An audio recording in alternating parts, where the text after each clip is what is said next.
இந்தியால 75% பேர் GPay, PhonePe மாதிரியான யுபிஐ சேவைகள யூஸ் பண்றதுனால ஓவர் ஸ்பெண்டிங் பண்றாங்களாம். அதாவது அளவுக்கு அதிகமா செலவு பண்றாங்களாம்.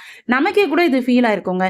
நம்ம பணத்த கையில எடுத்து செலவு பண்ணும்போது பார்த்து பார்த்து செலவு பண்ணுவோம். ஆனா இப்ப ஈஸியா ஸ்கேன் பண்ணிர்றோம். இல்ல நம்ம ஃபோன் நம்பர குடுத்து யாருக்கு பணம் அனுப்பணுமோ அவங்களுக்கு அனுப்பிர்றோம்.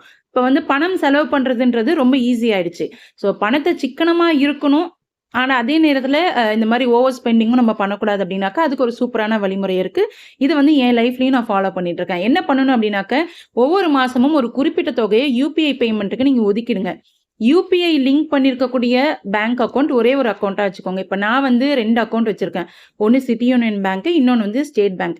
என்னோட சேலரி எல்லாமே சிட்டி யூனியன் பேங்க்ல வந்துரும். நான் என்ன பண்ணுவேன், மந்த்லி ஒரு குறிப்பிட்ட அமௌண்ட் ஸ்டேட் பேங்க்குக்கு அனுப்பி வச்சுருவேன். ஸோ அத மட்டுமே நான் யுபிஐ பேமெண்ட்டுக்குன்னு யூஸ் பண்ணிப்பேன். அத தாண்டி நான் ஸ்பெண்ட் பண்ண மாட்டேன். எனக்கே தெரியும் என் அக்கவுண்ட்ல இவ்வளோ தான் இருக்கு. இந்த மாசம் இவ்வளோ தான் செலவு பண்ணணும் அப்படின்னு. அதனால நான் யுபிஐ பே இந்த மாரி ஸ்கேன் பண்ணும்போது, யுபிஐ பேமெண்ட்ஸ் பண்ணும்போது நான் ரொம்ப உஷாரா இருப்பேன். நம்மகிட்ட இவ்வளோ தான் இருக்கு. நம்ம இவ்வளோ தான் ஸ்பெண்ட் பண்ணணும் அப்படின்னு. நீங்களும் இதே மாதிரி யுபிஐ கூட ஒரே ஒரு அக்கவுண்ட்ட லிங்க் பண்ணி வச்சுக்கோங்க. மாசம் ஆனா ஒரு குறிப்பிட்ட அமௌண்ட் அதுல போட்டுக்கோங்க.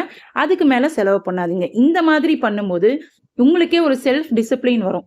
பணம் செலவு பண்றதுல. ஸோ நீங்க ட்ரெண்டோட சேர்ந்து நீங்க யுபிஐ பேமெண்ட்டையும் யூஸ் பண்ணலாம். சிக்கனமாவும் இருக்கலாம். சிக்கனமா இருக்கணுன்றதுக்காக நம்ம யுபிஐலாம் இல்ல நான் பழையபடி பணத்த தான் கையில எடுத்து செலவு பண்ணுவேன் அப்படின்னு நீங்க பழைய நிலைமைக்கு போக வேண்டிய அவசியம் கிடையாது.